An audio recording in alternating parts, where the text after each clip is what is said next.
Hello friends and welcome back to my channel.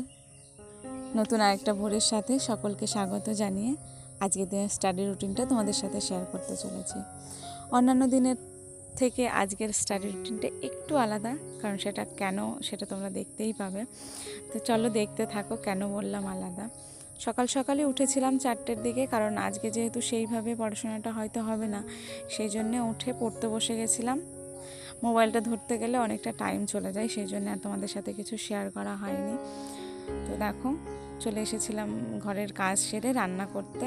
5টা 17 পর্যন্ত পড়েছিলাম, তারপরে ঘরের কাজ কমপ্লিট করে চলে এসেছি রান্না করতে। রান্নাবান্না হয়ে গেছে, রান্নাবান্না হয়ে গেলে আমি একটু রেডি হয়ে নিয়েছি। তো ভাবলাম যে এখন 1 ঘন্টা সময় আমার হাতে আছে, সেজন্যে ভাবলাম সময়টা নষ্ট করবো না, আর একটু পড়তে বসি। তো সেইভাবেই পড়তে বসে গেছিলাম, কারণ আজকে আমরা একটা জায়গায় যাচ্ছি। সেখানে যাওয়ার জন্য আমাদের ট্রেন ধরতে হবে 9:30টার মধ্যে। সেই জন্যে দেখো রেডি হয়ে একটুখানি পড়তে বসেছিলাম। 9টার সময় বেরোবো ঘর থেকে, তো সেই জন্য দেখো ঠাকুর প্রণাম করে নিলাম। ঘর থেকে এই যে ব্যাগপত্র বার করে নিয়েছি, 9টা বেজে গেছিলো। তো ব্যাগপত্র নিয়ে বাবু ওখানে ও ট্রলিটা নিতে চাইছিল, তো সেই জন্য ট্রলিটা ধরে টানাটানি করছিল। দেখো চলে এসেছি স্টেশনে, ট্রেন চলে এসেছে। এই যে আমাদের ট্রেনের টাইমটা 9টা 25 ছিল, একটু লেট হয়ে গেছে। যাই হোক ট্রেন ঢুকে গেছে, এখন আমরা উঠবো ট্রেনে। দেখো ট্রেনে উঠে যাচ্ছে, বাবুও উঠেছে, ও একাই উঠবে সেজন্য একাই উঠে গেছিল।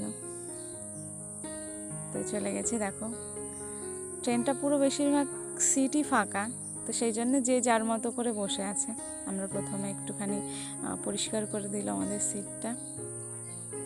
দেখো একটুখানি যাওয়ার পরে ওখানে কাঁচা ছোলা এসেছিলো, তো বাবু বললো কাঁচা ছোলা খাবে, সেজন্য ছোলা মাখাটা নিয়েছিলাম আমরা, সেটাই খাচ্ছিলাম আর কি।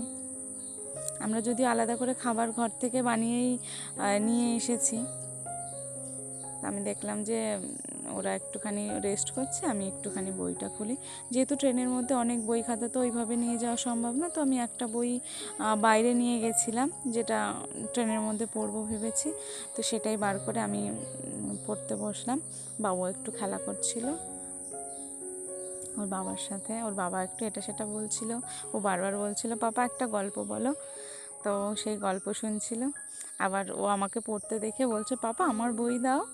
তো দেখো ওকেও 2টো বই দেওয়া হয়েছে, ওর মতো করে দেখছে, তোমরা দেখতেই পাচ্ছ। এবারে দেখো খাওয়া দাওয়া হয়ে গেছে, খাওয়া দাওয়া করার পর ওরা ঘুমিয়ে পড়েছে।